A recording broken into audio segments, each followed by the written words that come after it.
దేవుని పరిశుద్ధ నామమునకు మహిమ కలుగునుగాక. Good morning friends, how are you? దేవుడు మిమ్మల్ని దీవించి ఆశీర్వదించునుగాక. ఈ ఉదయకాలాన్న దేవుని చెప్తున్న మాట మనం ధ్యానించే ప్రయత్నం చేద్దాం. మనము మారు మనసు పొంది ప్రతి వాడును యేసుక్రీస్తు నామంలో బాప్తిసం పొందితే నువ్వు రక్షించబడతావు, నేను రక్షించబడతాను అనేదే బైబిల్ యొక్క సారాంశం. యేసుక్రీస్తు ఎందుకని పరమును విడి అన్నీ వదులుకొని నిన్ను నన్ను రక్షించడానికి రిక్తునిగా తను తాను తగ్గించుకున్నాడు, రిక్తునిగా మారిపోయి తను తాను తగ్గించుకున్నాడు అంటే కారణం ఏంటంటే నీ రక్షణ కోసం.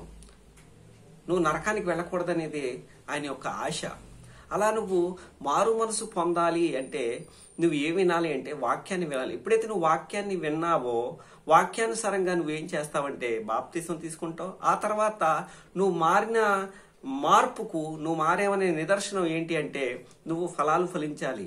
ఏం ఫలాలు అంటే ఆత్మ ఫలాలు ఫలించాలి. ప్రేమ, సంతోషము, సమాధానము, మంచితనము, దీర్ఘశాంతము, ఏమండి, సాత్వికము, ఆశానిగ్రహము, ఇవన్నీ కూడా ఆత్మ ఫలాలు. దేవుడు మన దగ్గర నుంచి ఆశించే ఫలాలు. నువ్వు అలా ఉండాలి, నువ్వు అలా ఉండాలని దేవుడు నీ దగ్గర నుంచి ఆశిస్తున్నాడు. ఎందుకంటే పేతురు రాసిన పత్రికలో ఆయన అంటాడు కదా, ఆయన చీకటిలో నుండి ఆశ్చర్యకరమైన తన వెలుగులోకి మిమ్మల్ని పిలిచిన వాని యొక్క గుణ లక్షణాలను మీరు ప్రచురం చేయు నిమిత్తము అంటాడు. నువ్వు దేన్ని చూపించాలి నీలో అంటే దేవుని యొక్క గుణాన్ని నీలో ప్రచురించాలి. నువ్వు చూపించాలి లోకానికి. నీలో ఏం చూపించాలంటే దేవుని యొక్క గుణాన్ని. దేవుని యొక్క గుణాలు ఏంటి అంటే ప్రేమ. ఆయన దాంట్లో ఆయన మనం చూసినప్పుడు, సిలువను చూసినప్పుడు మనకు కనిపించేది ఏంటి అంటే ప్రేమ, త్యాగము, అన్నీ దాంట్లో ఆత్మ ఫలాలన్నీ కనిపిస్తాయి. ప్రేమ కనిపిస్తుంది. ఆ ప్రేమ లేకపోతే ఆ కార్యం ఆయన చేయలేడు. దేవుడు లోకముని ఎంతో ప్రేమించాను కాగా తన అద్వితీయ కుమారునిగా పుట్టిన వాని యందు విశ్వాసం ఉంచు ప్రతి వాడును నశించక నిత్య జీవంలోకి దాటి ఉన్నాడు. యేసుక్రీస్తును నువ్వు విశ్వసించడమే, యేసుక్రీస్తు దగ్గర నీ పాపాన్ని ఒప్పుకోవడమే, యేసుక్రీస్తు మార్గాల్లో నడవడమే నీకు రక్షణ. అదే నీకు రక్షణకి పునాది. నువ్వు మారు మనసు పొందాలి. మారు మనసు పొంది ఆ తర్వాత నువ్వు ఫలించాలి, ఆత్మ ఫలాలు ఫలించాలి. దేవుడు చెప్పిన మాటను నువ్వు వినాలి. అందులో ఈరోజు మన ఫలాల్లో, ఆత్మ ఫలాల్లో ఒకటి మంచితనం. ఆ మంచితనం అనే ఫలము నేను ఫలించాలి అనేది దేవుడి యొక్క ఆకాంక్ష. మన దేవుడు మంచివాడు కనుకున మనము కూడా మంచివారంగా ఉండాలి. ఆయన ఎట్టివారో మనం కూడా అట్టివారమై ఉన్నాము. మన దేవుడు మంచివాడు, మంచి మాత్రమే చేసేవాడు. నువ్వు కూడా దేవుని కుమారుడు అయితే, నువ్వు దేవుని కుమార్తె అయితే మంచి మాత్రమే చేసేవాడిగా ఉండాలి. మోషేతో దేవుడు చెప్తున్నాడు, మోషే నా మంచితనమంతా నీకు కనుపరుస్తాను అని చెప్పి అంటాడు. మీరు దేవుని సంబంధులు అయితే మంచి వాటినే చేయుడి అంటాడు. అలాగే పేతురు రాసిన పత్రికలో ఈరోజు మనం ధ్యానించిన వచనంలో పేతురు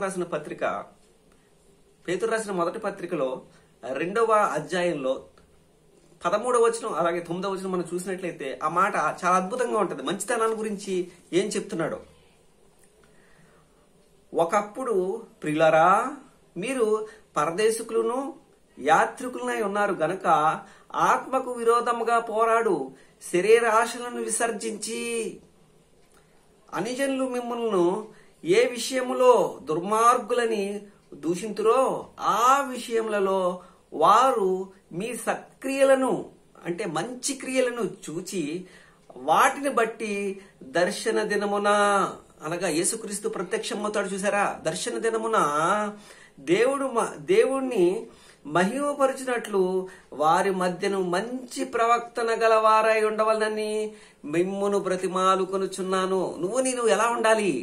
మంచితనం అనే ఫలాన్ని, ఆ ఫలం ఎలా ఫలించాలి అంటే నీ ప్రవక్తన. ఏమండి, నీతో ఒక 5 నిమిషాలు మాట్లాడితే అబ్బా ఎంత ఆత్మీయుడండి, చక్కగా మాట్లాడతాడండి, ప్రవక్తనండి చాలా సూపర్ అండి, ఏమంటే మంచివాడండి.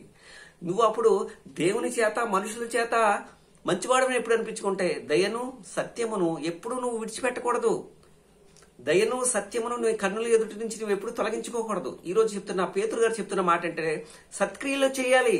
మంచి ప్రవర్తన కలిగి నేను ఉన్నట్లయితే దేవుణ్ణి మనం సంతోషింపచేసేవారంగా, దేవుణ్ణి మనము ఆనంద పెట్టేవారంగా, తత్ఫలితంగా దేవుని యొక్క సన్నిధి నీకు నాకు తోడుగా ఉంటది. కాబట్టి మనము మంచివారుగా, ఆ మంచితనం నీకు నాకు ఎలా వస్తుందంటే ప్రభువుని యేసుక్రీస్తు ద్వారానే అది సంప్రాప్తం అవుతుంది కనుక, ఎందుకని యేసుక్రీస్తు చెప్తున్న మాటలు మనం ఆలకించకూడదు, ఆయన మార్గంలో నడవకూడదు.